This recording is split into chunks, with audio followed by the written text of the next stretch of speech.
And now to our first discussion. The missing and murdered Indigenous women, girls, and Two-Spirit epidemic is one that deeply impacts our Twin Ports community.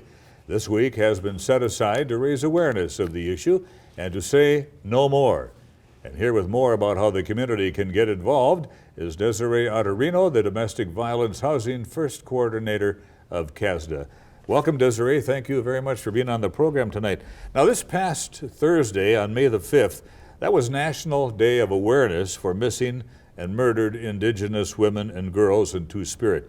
Tell us about the importance of that very day.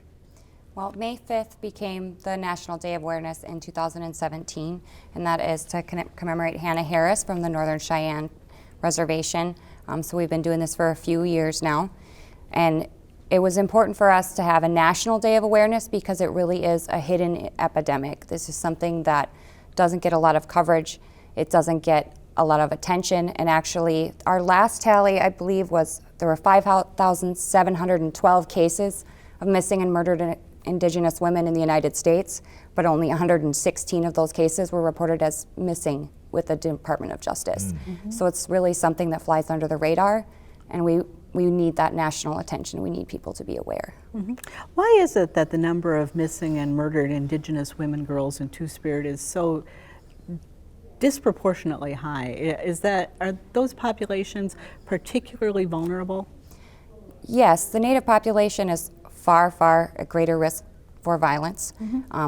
Our women are 10 times more likely to suffer from domestic violence and sexual assault and to be murdered by an intimate partner. And there are a lot of jurisdictional legal issues that come into play, so that it's very difficult for Native families, for Native women to get justice. Desiree, what is Native Lives Matter doing to work toward solutions to this injustice that they're receiving? Our biggest thing is to raise awareness. So we have our walks, we have our days of awareness. We do all of these events so that people pay attention, to bring it to the forefront. And everything that we do and everything that Rene tries to do is centered on our families. We always try to bring families of murdered women or missing relatives into the forefront so that their voices are heard. They have a space to tell their stories, to speak, and most importantly for them to gain some healing and hopefully to get some justice. Are there any personal stories that you've encountered locally that maybe would help put a face to this issue for people who are watching? Not like specifically locally. It's hard because we try to protect people's confidentiality. I know that we recently, locally on a reservation, had a young lady who was missing, and a coalition very similar to ours was able to step in and help make sure that young woman made it home within 24 hours. So it's very important for organizations like ours to be available to those families so that their needs are met and that we can help when somebody does go missing as quickly as possible. Desiree, who should be and truly needs to be the catalyst for change? I think it needs to happen legislatively, and the best way for that to happen is for people to raise their voices, to try to be heard, particularly women of my generation and our young girls. We were so proud yesterday to have a group of girls from the LCO school near Hayward, from the reservation there, to come up and display their beautiful ribbon skirts and to dance and to sing and to raise awareness with us. It's very important to us that we have that younger generation that's pulling this movement forward and helping us get our voices out there. Each year, are you finding the movement is growing? Absolutely. It's getting bigger and bigger every year. And the last several years, obviously with COVID, have made it very difficult for these kind of marches and these kind of things to help raise awareness.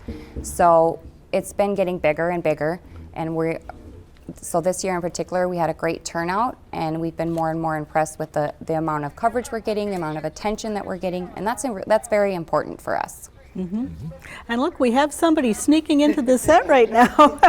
Rene Ann Goodrich with the Native Lives Matter Coalition. To make it down here on this beautiful sunny day. Thank you for coming in. And the video that we were just showing showed you at the event this week, talking about how important it is to raise awareness to this issue and the problems with trafficking that really exist in this community. Well, in our Twin Ports area, our Duluth and our Superior Twin Ports area, we have that historical issue of trafficking. And it's specific to the location, it's specific to the land, it's historical, because it is a world port, there's a lot of transportation there. There is a historical issue of trafficking with our girls, our women of color, our Indigenous girls and women. Since